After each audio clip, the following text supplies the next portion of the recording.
What's going on? What's going on, y'all? Y'all know who it is, man. It's your boy Big June, here with another episode of Big June Sports Talk, where sports discussions become sports debates and so on and so on, man. You know, before I get this episode going and all that, just want to remind y'all, man, to hit that like button, hit the subscribe button, tell a friend, tell another friend, man. You know, I just dropped the episode yesterday on the NBA playoffs. It's playoff time. Winner go home. So, you know, hopefully y'all seen that. And, you know, had my take on Durant, Ben Simmons, the whole Brooklyn Net saga, drama, you know. And shout out to the Sixers, Phoenix Suns, and the Dallas Mavericks for getting it done and closing the series. Moving on to the second round. It's a lot of juicy matchups, man, like I mentioned earlier. But, you know, this episode right here, just talking about what transpired last night in the NFL draft.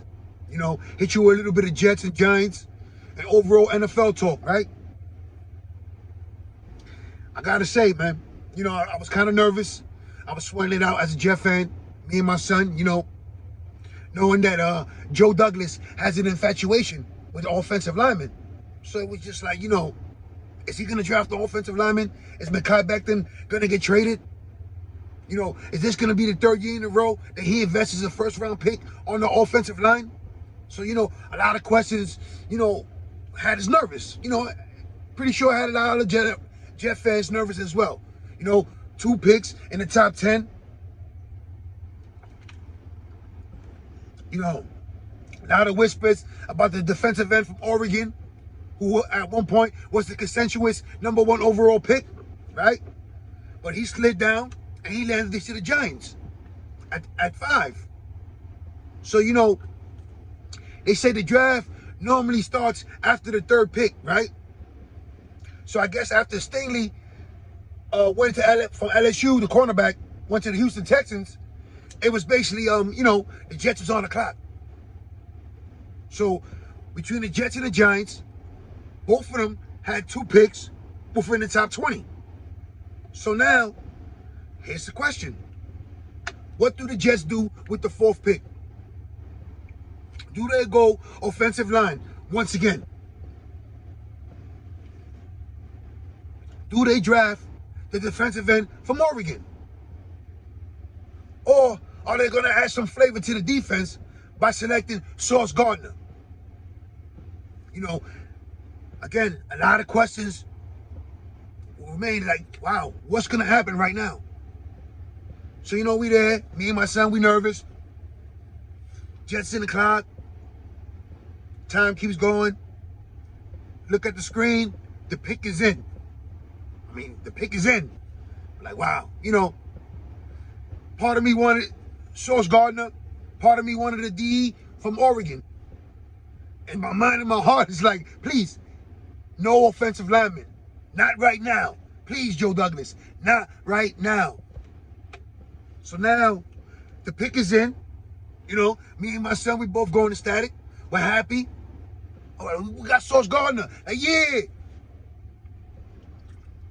So now, you know, we sit back.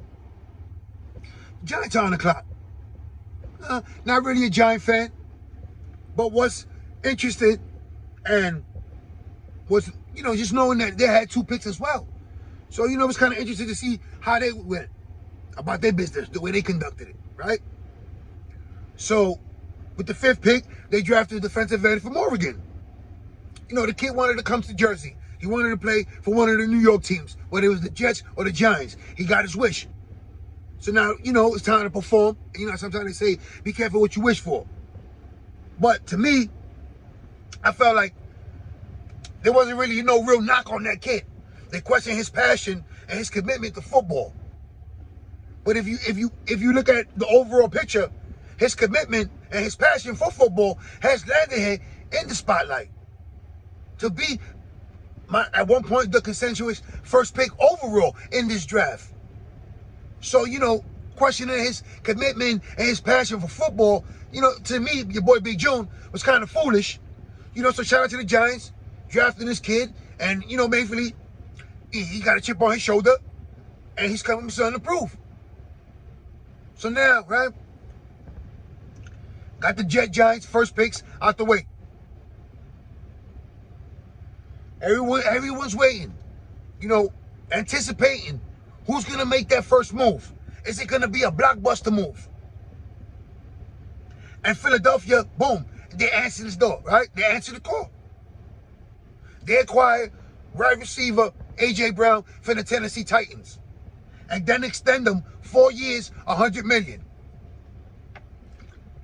Okay, so now, as a Philadelphia Eagle fan, you got to be excited about that, right? You got a young wide receiver from Alabama on one side, right? And now you have A.J. Brown on the other side. You got a solid tight end. Miles Sanders in the backfield. Miles Sanders, right? Excuse me. So, as an Eagle fan, you're looking at it, you invested, and you show faith in your quarterback, Jalen Hurts, right? So now it's time for him to perform. I mean, he finished the season on a good note, on the uphill. You know, he lost the playoff matchup to the Tampa Bay Bucks, but it is what it is. Now with the acquisition of A.J. Brown, and let's not forget, the draft hasn't finished. So you still have rounds 2, 3, 4, 5. So it's still time to improve your defense, your offense, the team overall in general. But as a Philadelphia Eagle fan, you got to be excited knowing that, you know, you made the push. You got a bona fide star as a wide receiver in A.J. Brown. And, you know, you also drafted, the defensive tackle from Georgia. So now you gave Sam for the defense. He gets to learn under Fletcher Cox and them. So, you know, hey, solid picks both sides, right? Again, if you're an Eagle fan, you have to be excited by his selections. So now, you're looking at it. Everything's going in, right? Look at how the defense dominated the draft from the first 4 or 5 selections, right? From the first overall pick, Walker going to Jacksonville, Hutchinson staying home in Detroit, right? Staley Jr. going to Houston, Sauce Gardner, New York, defensive end from Oregon going to New York, the Giants. I mean, it was defense stacked. Defense dominated the draft, right? So then you had a little splash where the wide receivers came into play. As far as, you know, everyone knew wide receivers were heavy in this draft. And everyone was worrying to see who was going to be the first wide receiver off the board. Was it going to be Garrett Wilson from Ohio State? Was it going to be Drake London out of USC? Jameson Williams out of Alabama, coming off an injury? Well, those questions were answered quickly, right? Atlanta snatched up London. Garrett Wilson went to the New York Jets with the 10th pick. Right after that, the Saints traded up and got his teammate, Chris Olave. And then Detroit traded up to get Jameson Williams. Hey, right back to back. Like 4 out the last 5, 6 picks, our one sequence was all wide receivers, right? It was dominated by the offense. Sprinkled in with a little offensive lineman. So, you see how the draft was moving. You see how teams were conducting their business. Was it the best player available, or were you going by the needs of a team? Because when you look at some of the selections that some of these teams did, you really got to scratch your head. Now you ask yourself, what were the Ravens and the Green Bay Packers thinking? Now let's go to Green Bay, right? You trade your best weapon on the offensive side and Devontae Adams. You let your second option sign elsewhere as well, as far as your wide receiving core, right?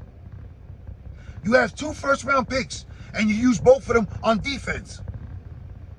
Yet, you just gave Aaron Rodgers a super deal, right? You're competitive in the NFC.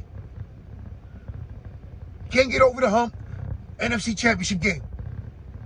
Offensively, knowing what's lacking, why would you not address it in the draft? I mean, you just lost your top 2 wideouts. One through a trade, and the other one you just let walk out the door. And you don't replace them. Not with 1 pick or the second one. Were you anticipating that some of these wide receivers will fall into the second round? What are the front office of the Green Bay Packers thinking in a situation like this? Yes, Christian Watson and a couple other wide receivers are available in the second round. But knowing the urgency, knowing the magnitude of the situation, knowing that Aaron Rodgers just re-upped with y'all, throughout all the drama, how competitive you are at this moment, and you don't address your offensive woes, your offense woes, with neither pick in the first round?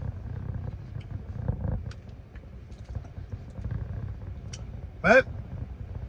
Then, now let's go to Baltimore. Right? Now here's a team that stays competitive, but yet never seem to improve the offense and the offensive weapons around Lamar Jackson.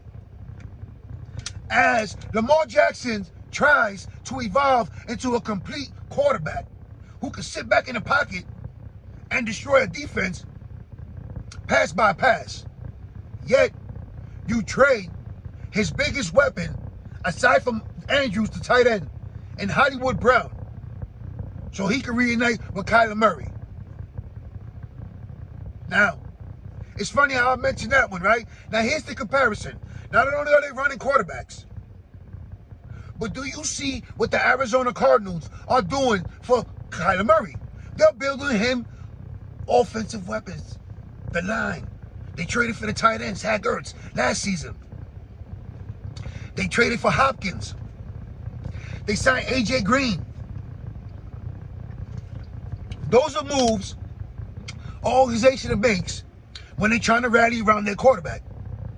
When they want to see their quarterback evolve and take that next step while he leads the franchise into the next step.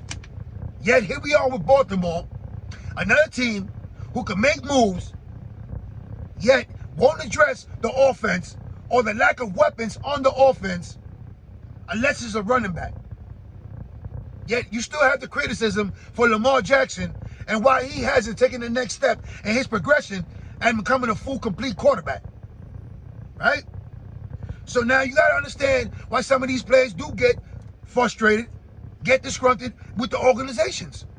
I mean, there's no improvement. You make no effort to improve on the offense, yet you want me to be a top 5 quarterback in the league, take you to a Super Bowl.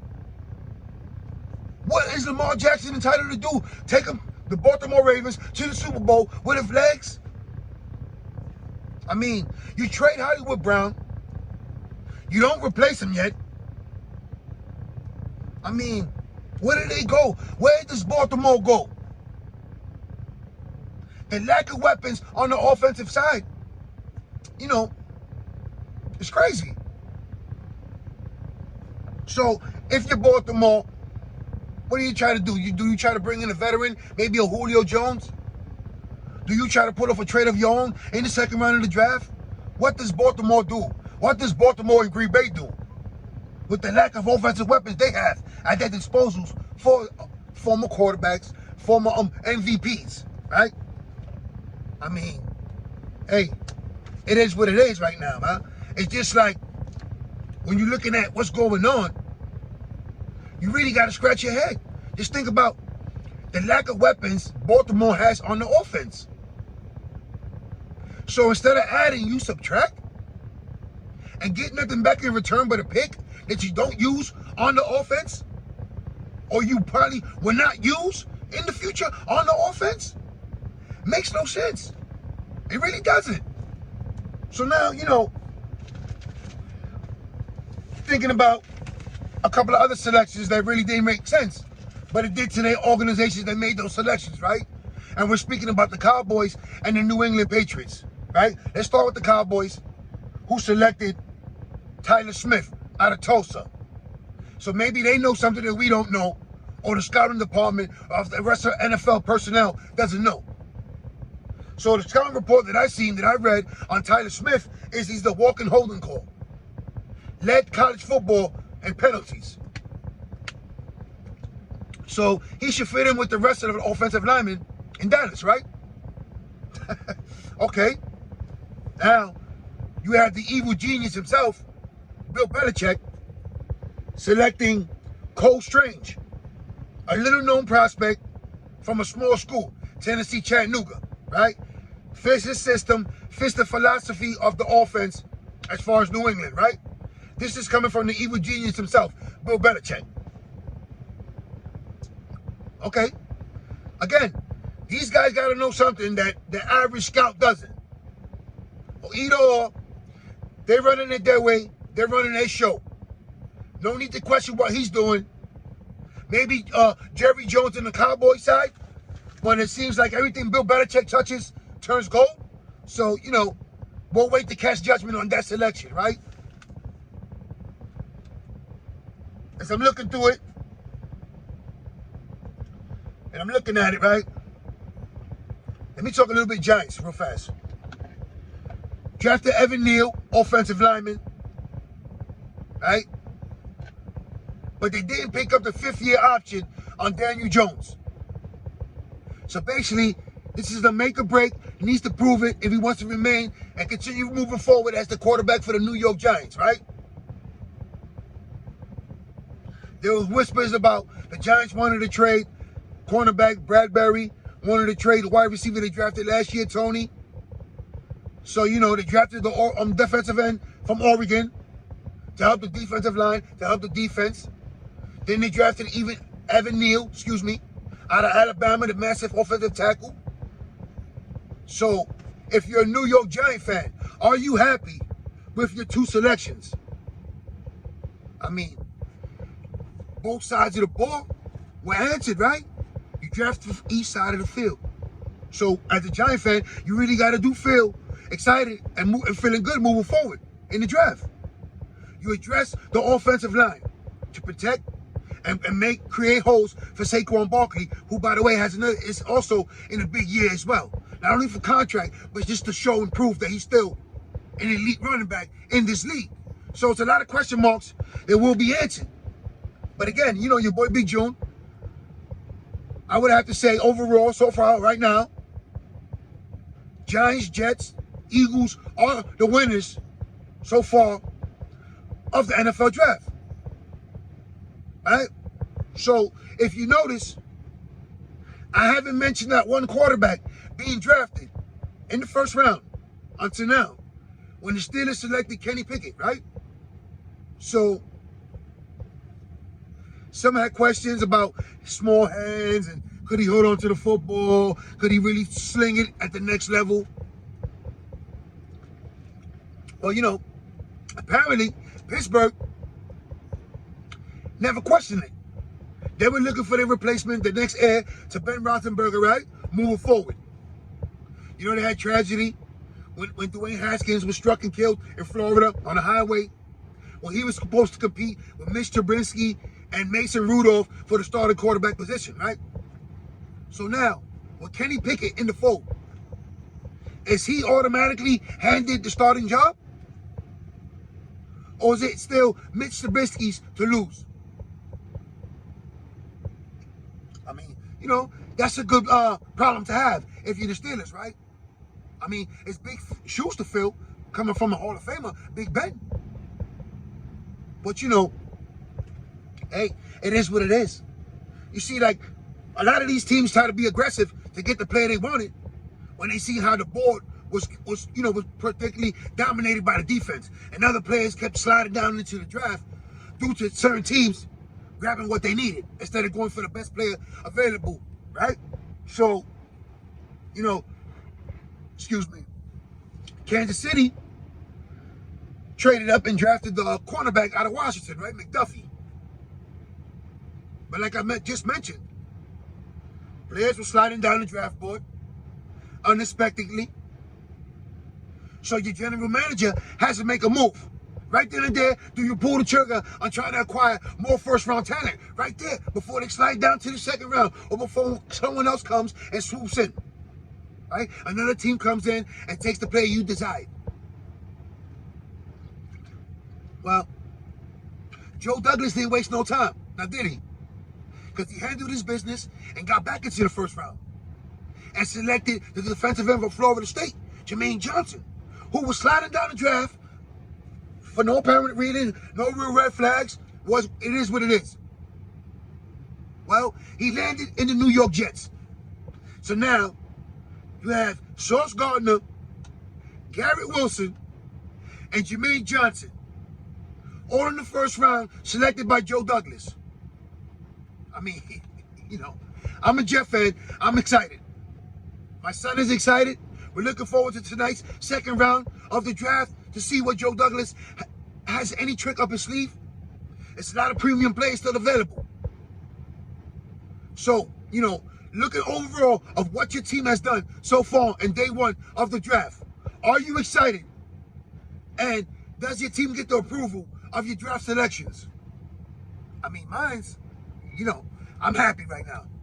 You know, all the analysts are giving us A's, A+. We selected the best defensive cornerback of the draft, and we selected the best wide receiver of the draft. Now, you just gotta go out and improve it. So now, if you're Zach Wilson, you know the pressure's been a little stepped up now. It's been magnified a little bit more now. You know, they helped you out offensively, tight ends, got you another offensive lineman. Joe Douglas probably get you another one in the draft. Possibly another running back as well. So, Zach Wilson really is on the clock as well. And if he does take that second-year quarterback leap, as we see from Patrick Mahomes, Justin Herbert, Joe Burrow, you know, etc., Josh Allen, are the New York Jets in play for a wild card? Or are they just going to be competitive and have a winning season, finishing maybe 9-8, 10-7? You know, as a Jet fan, I sign up for that because that's progress. And we definitely moving in the right direction. And for what I've seen in the offseason as far as Zach Wilson, you know, trying to build chemistry with his receivers, and I see his obsession with the game and his preparation for the game, I'm excited to be a Jet fan, and I'm excited to see Zach Wilson in year 2 with this offense, this newly improved offense.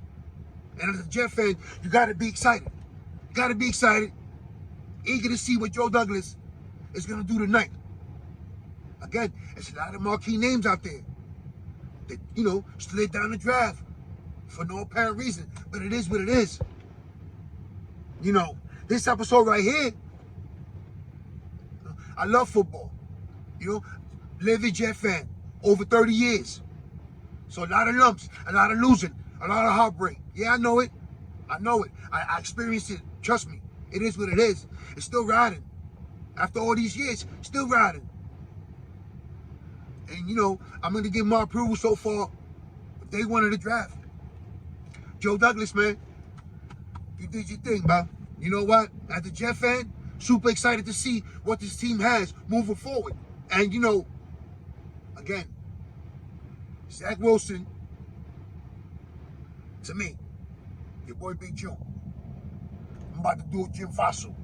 Rest in peace. Zach Wilson will take that leap in the second year.